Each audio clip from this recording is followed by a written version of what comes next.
when you don't treat players in the way that they want to be treated, that does bring a certain amount of disdain. And I hate to say this, but I'm like, how many young players or up and coming players, not even just young players, young stars, if you will, would want to come play next to LeBron after seeing what it's like in this new age of basketball to play next to LeBron, right?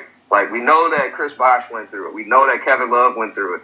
We know that Anthony Davis went through it to a certain degree, and we see with this Russ thing, it's on a whole nother level. I, as a player, I wouldn't want to deal with that. Like, I can play well, put up good numbers, like, and still be, used as the scapegoat just because things didn't work out. So, I don't know. I think that's a factor in why certain free agents may look to pass, especially, as currently constructed.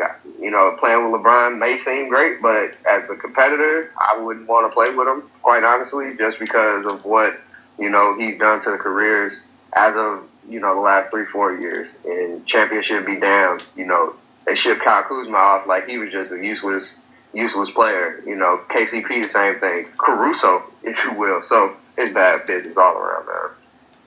Yeah, those are all players we could have certainly used right now for their wing depth versatility and some shooting. It's unfortunate, man. It's unfortunate, but so I just want to make sure I'm understanding this correctly. Are you saying to keep LeBron James and Anthony Davis and try to build through free agency next year, or are you saying? So where I'm at with the season is, quite frankly, the defense is elite. We can all agree, the defense.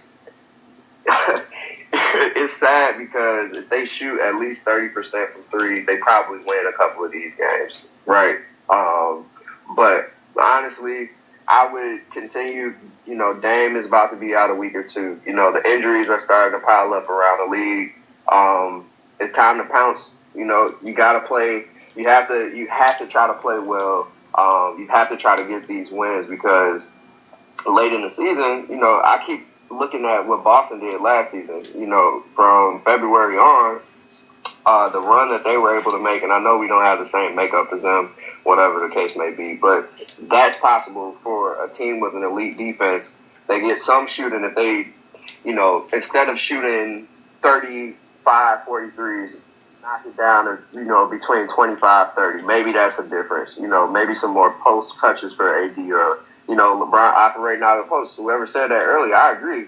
I like him operating out of the elbow. I feel like it makes the team a little bit more dangerous and versatile if people were willing to cut. Like, you got a lot of people just standing and watching. So, I don't know, man. Honestly, it is a good team in there somewhere. I know it's, really hard to look past these 4 losses, but, that defense is still elite. You get a couple of shooters. You're able to start knocking shots down. You play, more consistently as far as the offense, and we might see some different results. No, I agree. I mean, I think it's probably fair to say that maybe a lot of Laker fans, including myself, might be a little bit overreacting to a degree. I just see the writing on the wall with this team, at least that's currently constructed. And if Darvin Ham wants to go 3-guard rotation, that's something that he could do right now. Like, even if we weren't going to trade Russ for Westbrook, like, we should be playing bigger. Like, the Lakers are better, bigger. So if they play, for example, like I said earlier, before you came into the space, I would definitely start Juan Toscano-Anderson because of the fact that, yes, he can't shoot, but he's been one of the best defenders. Like, for those who follow analytics, I'm not really huge on analytics. I'm more of the eye test type of cat because I play myself at a high level. But he's advanced in the advanced metrics. He's really good in deflections, and also he's good in disrupting passing lanes. Same thing with Lonnie Walker as well. That's kind of why I like the pickups. But for JTA, yeah, I would start him. I would start Lonnie. Like, I would try to do the best. And I know people mentioned the 2020 championship team. That's exactly what I would try to do. I would try to approximate that team as best as possible, at least in the starting lineup, because we can't really do it with the second unit per se. But, for example, I see JT as a Danny Green, and I see Lonnie Walker as a more athletic KCP. I mean, they're not obviously great defenders as much as they are, but you can approximate them to a degree, and that's what I would do. I would put them in the starting lineup, and then I would go with Damian Jones at center because AD's getting killed on the boards right now. He's not. It seems like he's not motivated to play at the center position. He's not running back. He's hurt or getting hurt. and he doesn't look as rejuvenated. Even though offensively, his number wise, like is good, but I'm talking about on both ends, like. And then as time goes on, like he tends to get hurt. So I have a concern about that going forward. So I would give Damian Jones the starting nod at the 5, and I would go AD at the 4, Brown at the 3, Juan Toscano Anderson, and then Lonnie Walker. And I know obviously again the shooting is going to be an issue, but I think the defense right there, and then just the longevity aspect for AD and Bron, like the rebounding would be better. You might have some better interior defense as well. And I think through defense, and just being able to shoot minimally, like you said, 30%, it could happen. With Russ coming off the bench, probably he may be rejuvenated. I would try to stagger his minutes as much as possible away from LeBron. I would only play him with AD as much as possible. And I wouldn't play him in the last 8 minutes of the fourth quarter, I would say, in terms of Russell Westbrook. Even if you are to start him, I would just bench him, when it comes to the fourth quarter for the last 8 minutes. I think little things like that, plus a set rotation, like we just got to stop the 3-guard rotation. Pat Bev is not a starter.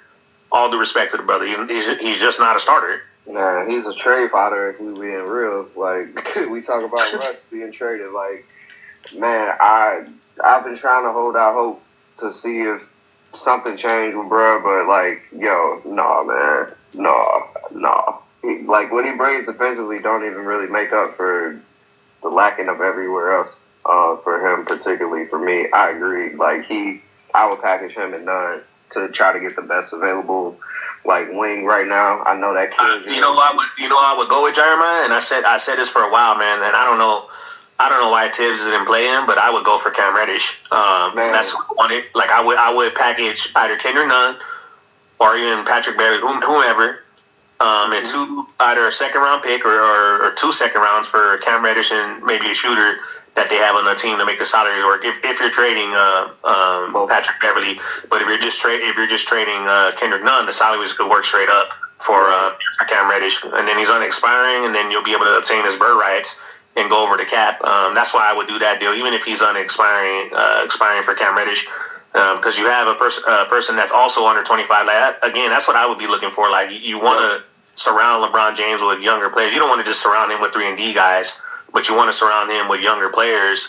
And then, post Bron era, you have some players to build with. And the Cam Reddish, I think, if you give him an opportunity, he could be a solid 2-way wing player to build for in the future. So that's the person I would try to get. Yeah, there are definitely some marginal moves that they can make, but it's still, Rob Pelinka, right? Like, that's the issue that's at hand. Like, who is actually going to be willing to work with them to make these deals? But I agree, that Cam Reddish has definitely been on the radar, and he's not going to completely move the needle. But like you said, at this point, we need to kind of think long term of acquiring players with, a relatively decent ceiling or potential. Bring them in and lock them down, with contracts. Like, I can't help but think how much better this team would have been in the past couple of years had we kept KCP, Kuzma, and Caruso. It's just those 3 for me, just because of, they went through the worst of it. Kyle Kuzma, damn, man, like, he went from scoring 18 as a rookie, like, and again, I get it, like, it's a bad team, quote unquote, but there's obviously potential there, right? But, because the fan base is unhappy with his play, crying about his hair color, like, it's sad the way that the covering of this game that we all love has gone because of social media. Like, it's just sad, man.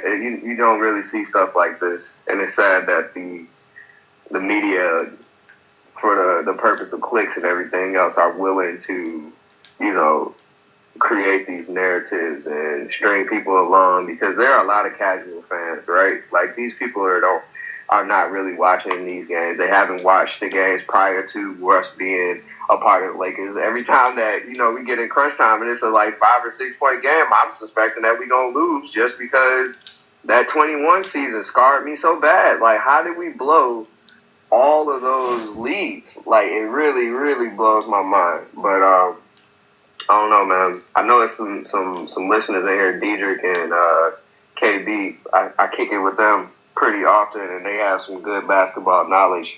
I don't know if they would want to come up to the speakers. Oh, yeah, feel free. If Phil P, brothers, if you want to request a mic, anybody in the room, doesn't matter if you're not a Laker fan. Jalil, for example, Pelicans, it don't matter to me. If you want to talk about the Lakers, I'm cool with it. I'm cool with it. So, but yeah, getting back to KCP and Kuzma, Alex Caruso, like if we had them right now, there's no doubt in my mind that the Lakers will probably be 3-1 because they could have won against the Clippers.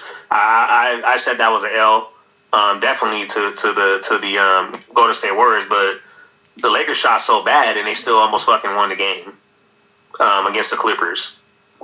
So it was after Anthony Davis's fall, he went MIA after that, and then get really much any touches.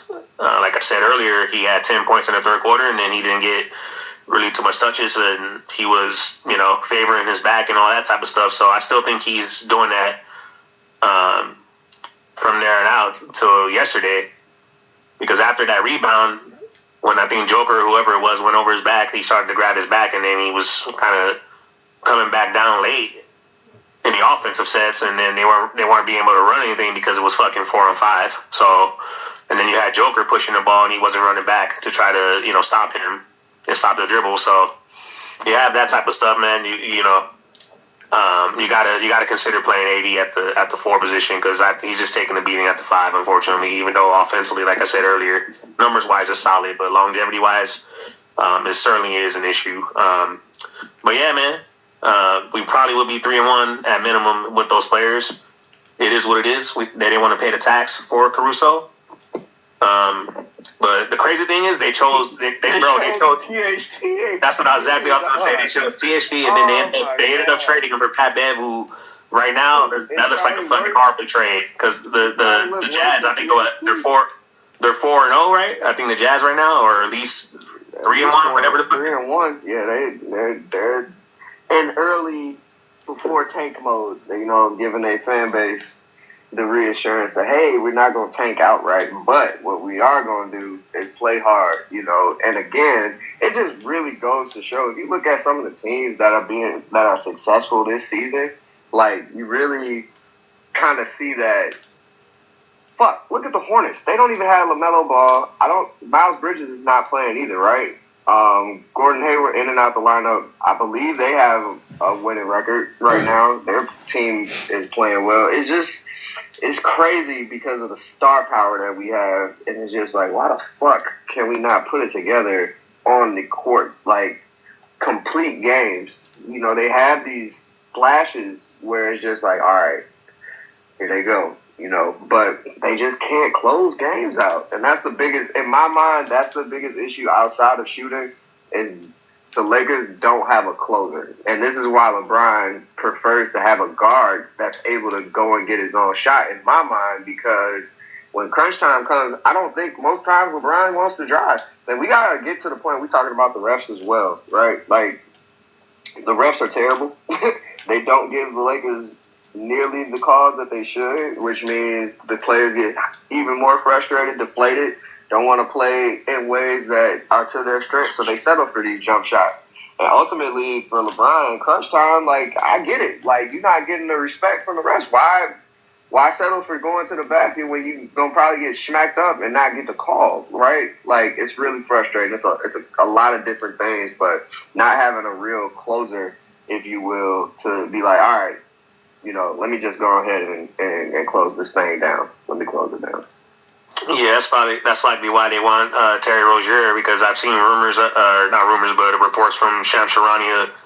I think it was the day before the game yesterday, that they're interested in Terry Rozier, which I definitely would welcome that trade, but I don't see it as a major push to title contention, but I do see it towards the covering that hole in terms of fucking needing the closer or extra scorer, and he'd be perfect alongside with LeBron James and Anthony Davis, because I could see him fulfilling that Malik Monk type of role. It really, like, right now, we could certainly use Malik Monk, man. That like, if they didn't want to keep Russell Westbrook and they were going to trade him, they could have waived him. Like, I talked about this in my spaces as well. Like, if we weren't going to trade him and people were talking about sending him home, like, fuck that. We could have used the stretch provision. We could have stretched out his $47 million over 3 years at $15.6 million. We would have been under the tax, and we could have offered the full mid-level exception, and he would be a Laker right now because that's basically what he took to play in Sacramento. We could have had him, and we certainly could have used him right now to help close games and have the extra score. Plus, he was one of the better shooters on the team. I think he shot, 41% for 3, 40%, something like that. But he also could put the ball in the hole as well. So definitely a player like that could help.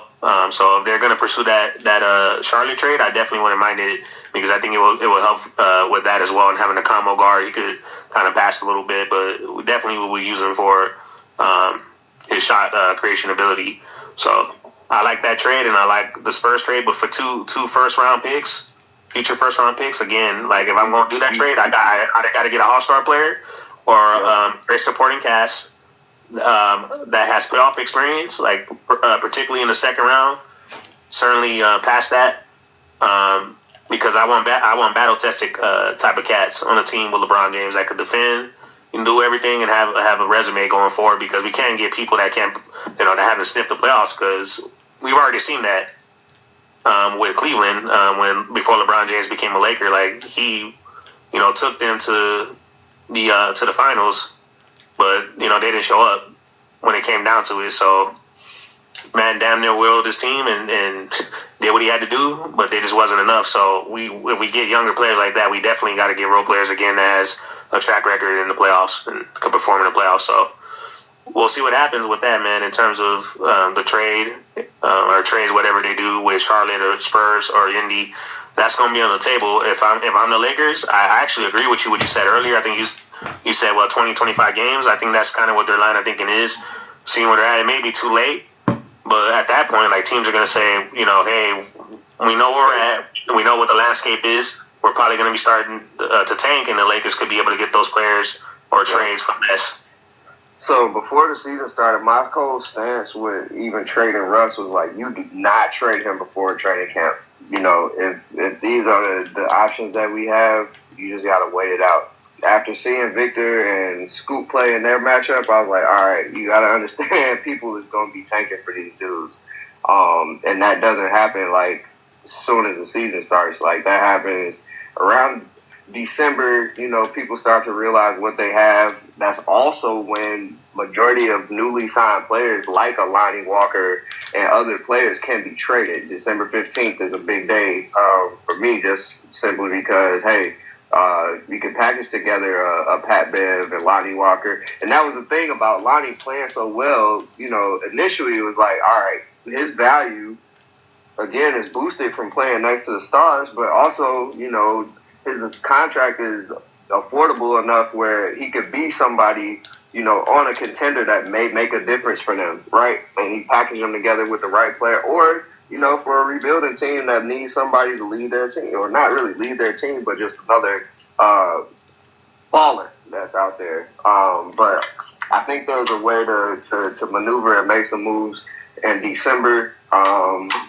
when more of these players are available to be moved around. I pray that we don't, trade these draft picks, like you said, for players that are not all-star caliber, just because of the simple fact of it hurts knowing that the Pelicans, got that right to swap picks, right? Like, we need to have a better record than them to finish the season, right? Like, not having these rookie contracts to kind of, sit and fill roster spots is really rough.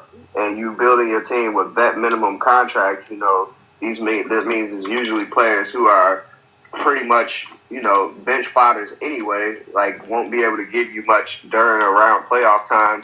So it's tough, but having those rookie contracts, that's a small amount of money, and if you get a player like an Austin Reeves playing over his head a little bit, then it makes it a little bit easier for those roster construction purposes, in my opinion.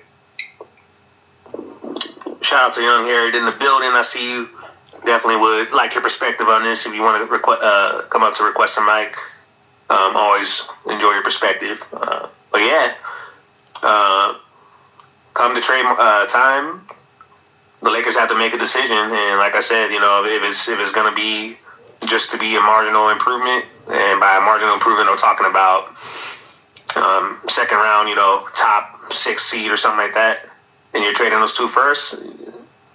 2025 is when AD and LeBron James' contract runs out, so that could be major implications, man. Again, if the whole goal is to win a championship, and those trades are not going to put us in that position, then I wouldn't do it for 2 seconds. I would probably do it at minimum for the 2029 pick, and 2 seconds or 1 second.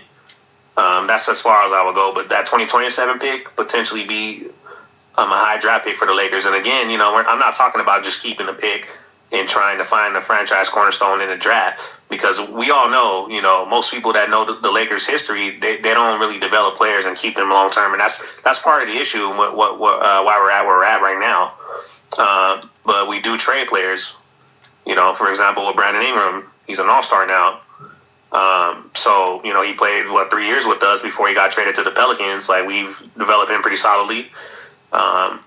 And then he took off with the Pelicans. So, shout out to Brandon Ingram. He's done well. I always root for my former Laker boys, man, and I'm glad to see them doing well. Kuzma, Caruso, Josh Hart with Portland. So, shout out to them. But we'll see how it goes. We gotta proceed with caution.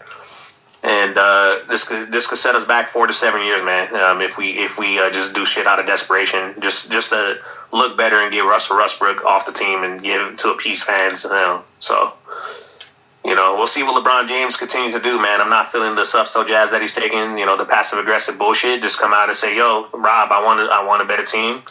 What do we got to do? What can I do?" And there's things that he could do right now on the court. Like I said, play more in the post. Play off the ball, handle the ball less, and let Russ, at least for now. Like I said earlier, it would be in the best interest for the Lakers for Russ to play better, and win games, of course, because his trade value will go up. I mean, he's a large expiring. He's not going to have much trade value, but I'm talking about if he's playing well, that may prevent you from giving 2 picks. Perhaps you may be able to give up 1 pick. Yep, and I mean, by February. Some team is gonna get desperate. Like, everybody talking about the Lakers being desperate, but close to $50 million in cap space for especially maybe a contender that has a boatload of players that they don't really know what they want to do with. Man, somebody's gonna bite. And like you said, you can't give up both picks quickly just to be stuck. Still holding the gun. Yeah, I'm gonna go to let's see. Sun Guy Steph Curry, and then I'll go to Young Harriet. What's up, Sun Guy? What you got on the topic? Welcome to the space. Yeah, no, thanks for having me up. I just had 2 things. At least for your initial question, right? Or should the Lakers blow it up this year, or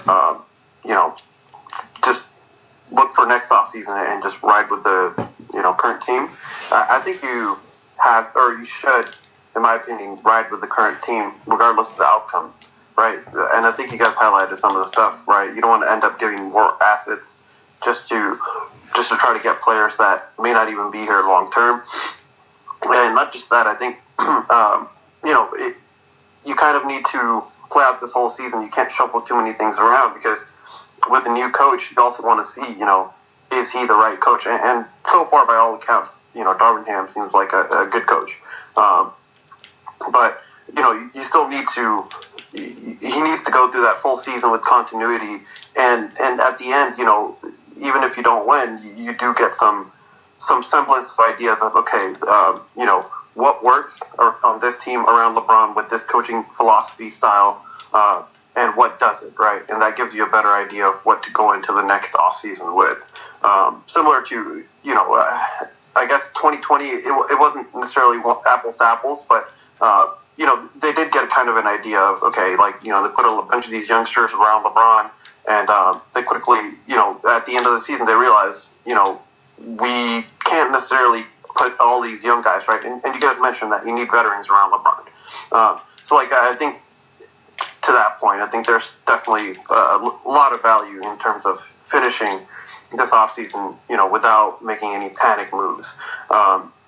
The second thing was, and I'm mostly looking for you guys' opinion on this, is I think one of the things, at least going into next offseason, that the Lakers should prioritize is a player like Malcolm Brogdon or a George Hill, right?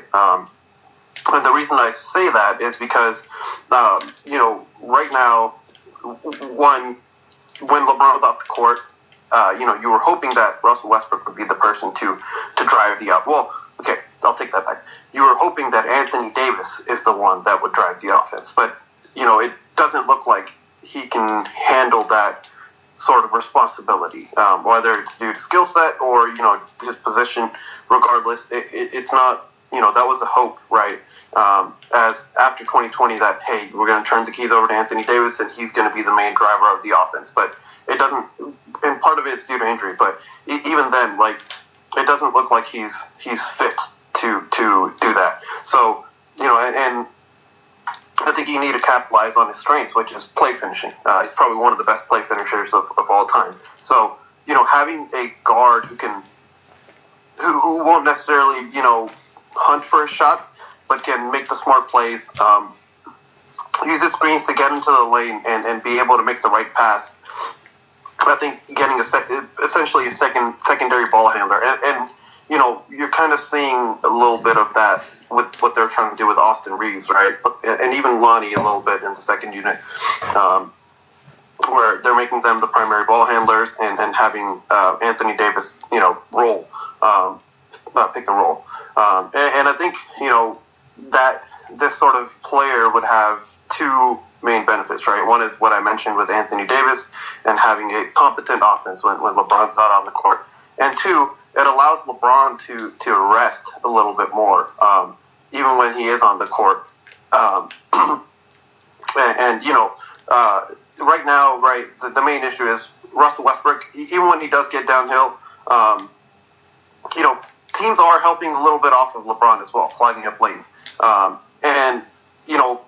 It's exacerbated by Russell Westbrook's his jump shot fleeting.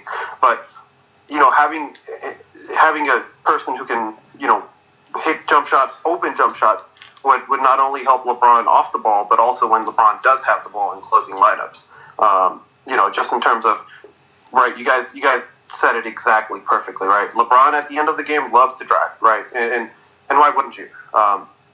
But right now, even when he does drive, it's the lane's clogged and there's not a lot of shooters to kick out to. So just having a solid 3-point shooter, and he doesn't have to be great on defense. Just having a solid 3-point shooter and a decision maker would tremendously, I think, help both the starting and the second unit. What do you guys think? No, I agree. I don't know if Malcolm Brogdon is available, but I do like players like that, Swiss Army knife type of players that they're not necessarily a master at something, but they're a jack of all trades. I think players like that definitely will be beneficial to alongside LeBron James for the Lakers. So I wouldn't mind players like that. George Hill, I think he'll probably end up staying in Milwaukee, but I would welcome him for sure. Yeah, man, I appreciate the perspective, and you said a lot of good things. I'm gonna go over to Young Harriet. Young Harriet, welcome to the space. Look forward to your perspective. What you got? Thank you very much for allowing me to speak in your space.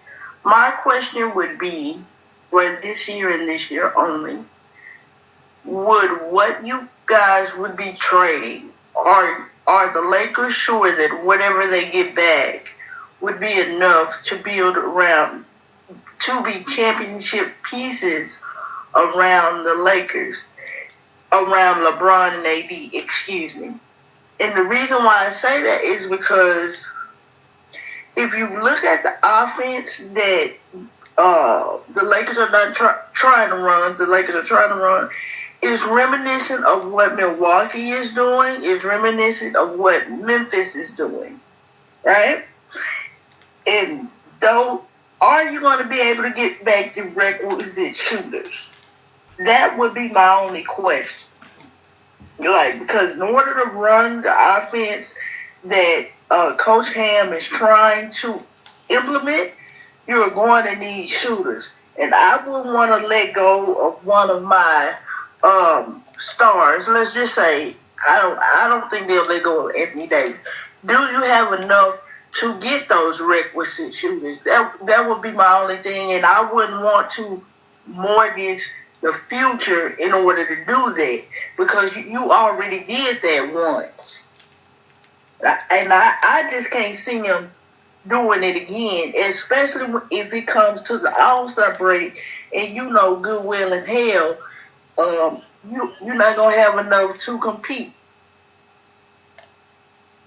Nah, that's a great question. I agree. The only thing, unfortunately, because teams view the Lakers as desperate, they're very likely going to require those two future firsts, and I'm not willing to to trade that. We could probably get the requisite shooters. I would say probably the Charlotte trade might be able to approximate that to a degree, with PJ Washington, Rozier, Gordon Hayward. The problem with Gordon Hayward is, he can't stay on the court as much. Toronto. With the Spurs, you have Doug McDermott, who's solid. Josh Richardson's decent.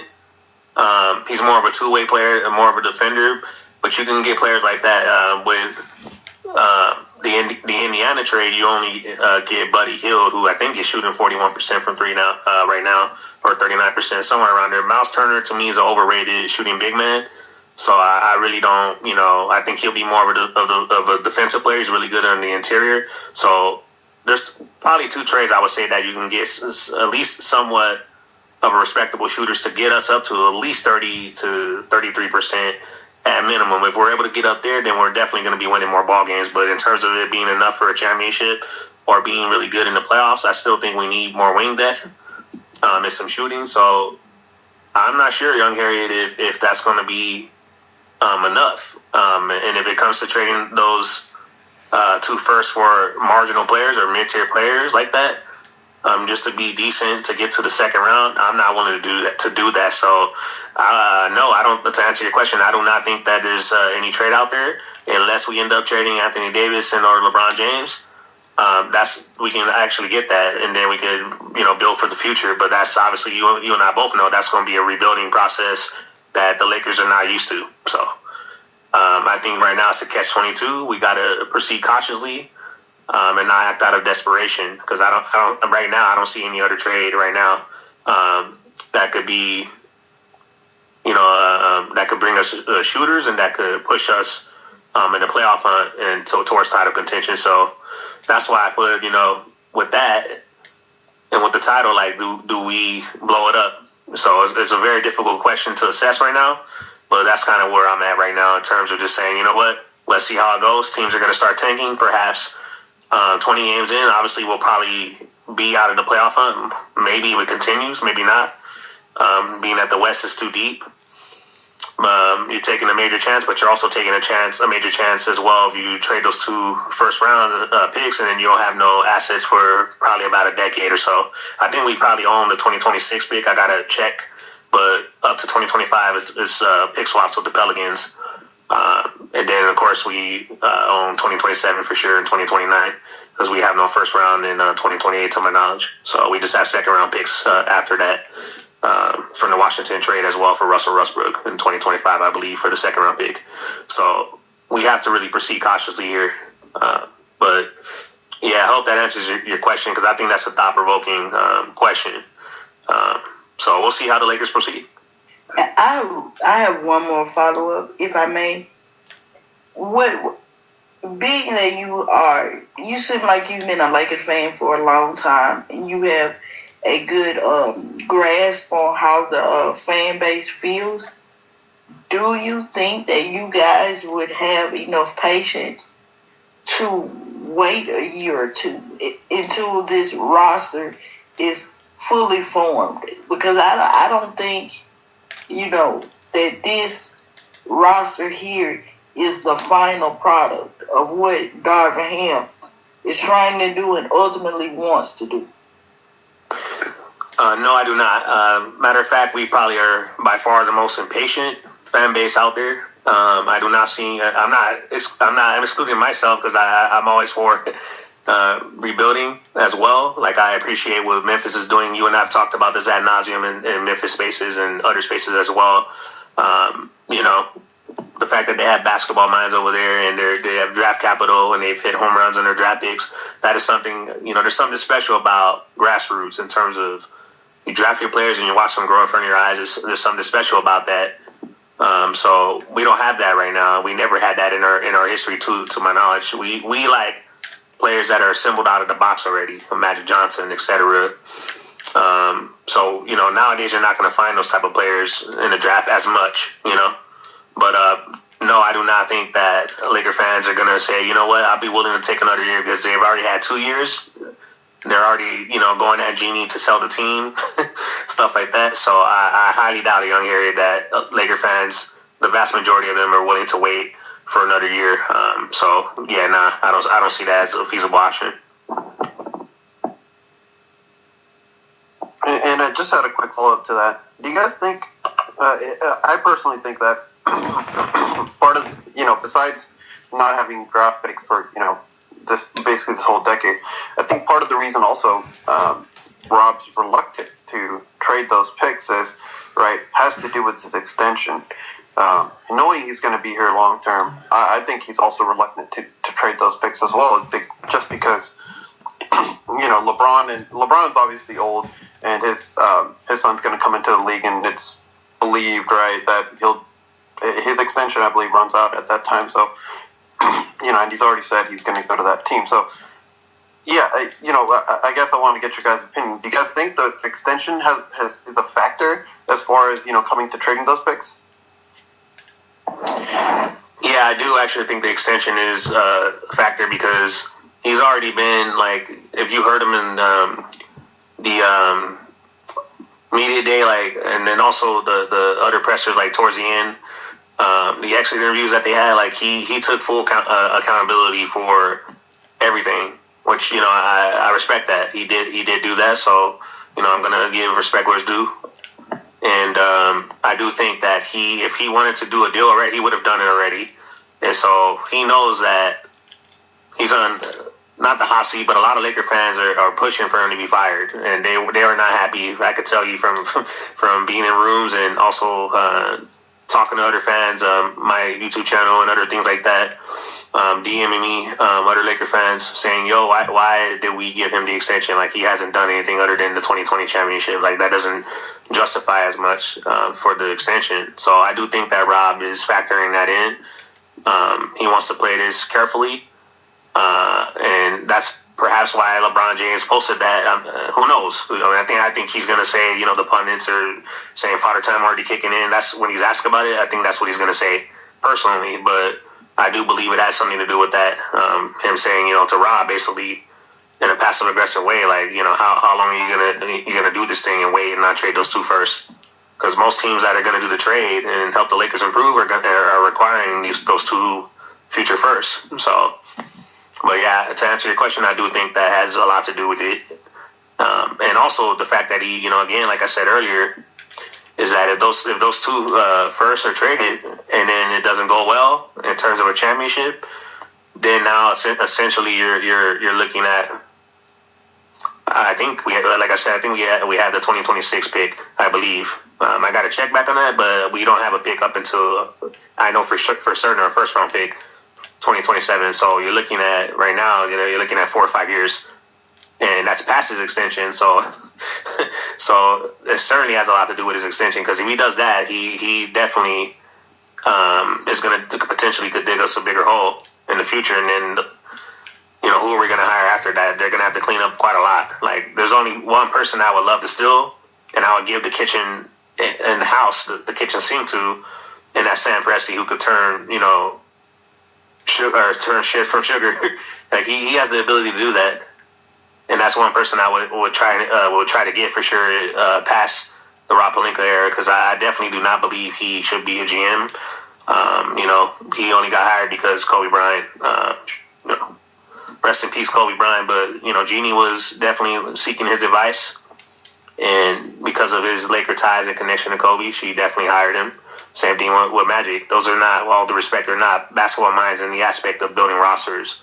We need people in the front office that have, that type of resume and that have that cachet, per se, to be able to to protect players from themselves, like LeBron James, when they say, "Hey, I think it's a great idea to go out and sign Russell Westbrook," when all the fan base or most fans, including non-Laker fans, say, "No, that's not a good idea." But yeah, it has a lot to do with his extension. So we'll see how he proceeds forward, because he's going to get pressure from LeBron. I know he's going to be posting things, whether it's on his IG or during post-game interviews. He's going to be throwing little shots. He's already started with saying that the Lakers don't have lasers on his team, meaning they don't have knockdown shooters. That's definitely a knock to Rob Pelinka, because he's the one that constructed the roster, mostly from here and out. So, yeah, man, that's my answer to that. Go ahead, Young Harriet. One guy that I would love to see the Lakers go after is Tayshaun Prince. Tayshaun Prince is the reason why you see a Zaire Williams, a Santi Aldama, a Jake LaRavia, and David Roddy on the roster for the Memphis Grizzlies. He is the one who is scouting the players. Sam Presti, he looks like a good GM. He looks like one. He fits the bill. He can pick them, but how many players since the Kevin Durant Russell Westbrook breakup has he drafted, and what have they actually done to move the franchise forward? I would much rather Shea Gildress, but right now at least we'll see what Chet does. But Shea Gildress-Alexander and what's the other cat's name? The Josh Giddey. Thank you, Josh Giddey. I think those are two pieces that definitely could work out long term for them, and we'll see how. He also had Domantas Sabonis, Victor Oladipo. They've had a number of players on their squad, but yet and still they've only managed one season of, fully actualized championship basketball. And I'm not, discouraging you from the thought of Sam Presti. I just think there are better, more qualified candidates out there who can do a better job of not only just identifying the talent that would fit the Lakers brand, but also play within the system and embody the LA culture. And I think nobody speaks to that more than Tayshaun Prince. He is damn good at his damn job.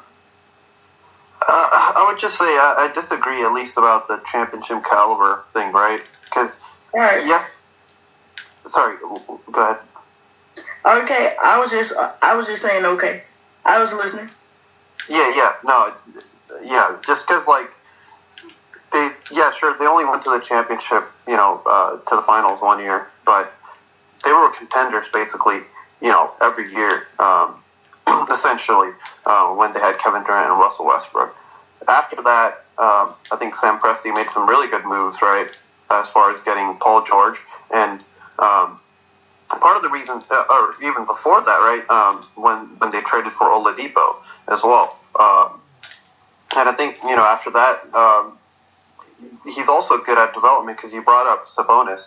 Sabonis was he wasn't a lottery pick, and they did develop him very well, which is why him and Oladipo were basically it was a 2-for-1, if I remember correctly. It was him and Sabonis and Oladipo for Paul George, which I think is also a great move. And then ever since then, right, they got Chris Paul, which was they basically got picks out of it, which I think was also another great move. And then since then, they've just been tanking. So, I don't necessarily agree, right, that with some of your points on as far as development, because one, some of the lottery picks that they've had recently, it's 1 or 2 years, and then they traded for Shea, obviously, which was, which basically they're resetting their whole team.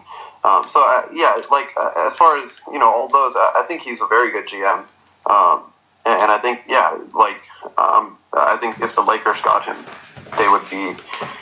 they'd be formidable for sure, because I think he can do both, right? Make win now moves as well as make sure that as far as picking prospects, very good. And I think Lakers already have some of the best scouts in the league already.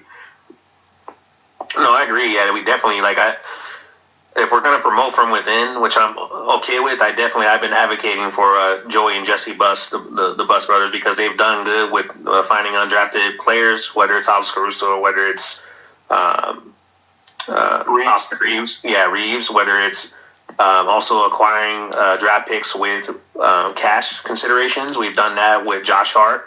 We've done that with Thomas Bryant in the past. Players like that, Kuzma, and so on and so forth. So I definitely like them in terms of their basketball acumen and scouting and things like that. But yeah, no. Back to Young Harry's point, I do agree with what you said. By the way, son, that's why I've listed Sam Presti. But we don't need a sexy name per se. I'm just talking about established players. But Tayshaun, like other people like that, I'm all for. Whether it's Trey Wingo, I believe, who was an assistant. I'm not sure. I think he used to work with the Clippers. But I like guys like that are under the tutelage of Jerry West, who I regard as the greatest front office executive of all time, other than Red Auerbach, of course. But yeah, I definitely wouldn't mind Tayshaun, Young Harry. We don't have to have a sexy name, just like we don't have to have an all-star. We could have players that are, great supporting cast players to build forward. So if Tayshaun is open to coming to LA, I think he went to Crenshaw or something like that, if I'm not mistaken, or Dominguez High School in Compton, if I'm not mistaken. He did. Yeah, so I would not mind, LA product and a person that has building his name to come to LA and build his team. So you would have to tell me better, because I didn't even know he was in the front office. I totally forgot about that. I thought it was Gerson Rojas, I think, or Rosas, but I think he went with another team, if I'm not mistaken. That's what I thought was in your front office. Yeah, the guys in charge. The guys in charge of the Grizzlies front office are Rich Cho, formerly of the Hornets, Tayshaun Prince. He does the identifying and the scouting. Rich Cho. Everybody that you have seen in the Grizzlies uniform over the last, I'm gonna say, 3 years, the Grizzlies have been watching them for at least maybe 3 years or so. They identified Santi Aldama 2 years ago, same as they did with Zaire Williams. They identified him 3 years ago. So they had been watching him all through high school. And that's Tayshaun Prince. There's nobody but him. So, but I look forward to the continued conversation. And I don't think the season for the Lakers is just over yet. It's 4 games in, so give it a little bit of time. No, yeah, I agree. I would say that, it's probably fair to say some of us are overreacting, including myself to a degree. But I would say that 10 games for sure. Like you can't go under 500 with the West being so deep. So it's we got to start a little stronger. But who knows? Like the teams that are doing well right now, I don't see them doing well past 20, 30 games in terms of Portland. Like Damian Lillard, I think he just his durability has been an issue with injuries over the last couple of years. So I think he's out with a calf strain, I think, for the next 2 weeks. So I could see that team falling a little bit. The Jazz, I don't see them, especially with Danny Ainge trading for so much picks, I don't see them holding the fort and being a top 10 team in the West. I think they're definitely going to start to tank. So we'll see how that goes. But the Lakers still, they still have a chance. Like, you can't be a top 5 team in the NBA in defense and not make the playoffs or get close. I can't even think in NBA history to what team has ever been like a top 5 defensive team and didn't make the playoffs at minimum. I can't, unless you guys know that. I tried to look for that. I couldn't find it. So definitely they have an identity. The guys that are buying in terms of, unlike last year with Frank Vogel, they're buying into playing defense. and getting out on the break. The problem is they're playing a style, like you mentioned earlier, Young Harry, with the 4-out-1-in system that we don't have the personnel for. We should be, playing inside out, not outside in. So, we can get to a respectable 30%, 33% from three clip. I think we'll start winning more games. And then just, the 3-guard rotation, like I said earlier, that's got to go. We can't start Pat Bev. Russell Westbrook can't play, in my opinion, in the last 8 minutes of the fourth. And you got to start a bigger lineup. Slide AD down to the 4, Jones to the 5, and then JTA, in my opinion, in the starting lineup as well with Lonnie Walker. If you want to also start Kendrick Nunn, I wouldn't mind that as well. My concern with Kendrick Nunn is being that, undersized at the guard position. I've seen games where the Clippers are hunting him in pick and roll and switches. Same thing with Golden State. And when he's come on the floor, from what I've noticed, the lead seems to increase. So if he's not making shots, he's not providing defense. Being undersized, that's an issue for me. But the Lakers are right there. I think there's just small adjustments right now they could do. If they make a trade, then again they gotta make sure that they get shooters and wings, because that seems to be our biggest issue right now. Whether that's the trade with the Spurs or the Charlotte Hornets or Indiana, they got to make sure that they not only address shooting, but that they get some wings. So we'll see what happens. I'm still optimistic, but it's right now I'm starting to lose a little hope, just because of the fact that we need to start out strong. And I see the games that we could have won. We should have won the Clipper game, in my opinion. But after AAD had that fall, he went MIA, and then he didn't get touches after he had like 10 points in the third quarter. Like, it's inexcusable. So there's still some things that I'm encouraged about, but right now I just don't like the body language from some of the players. That includes up top with LeBron and AD, particularly LeBron. I don't like his body language.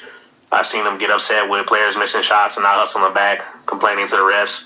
And that's going to trickle down when you see your star player just saying, fuck it. I'm more focused on trying to get my way with the calls as opposed to helping my teammates out in transition defensively. So, it's an issue going forward that needs to be corrected.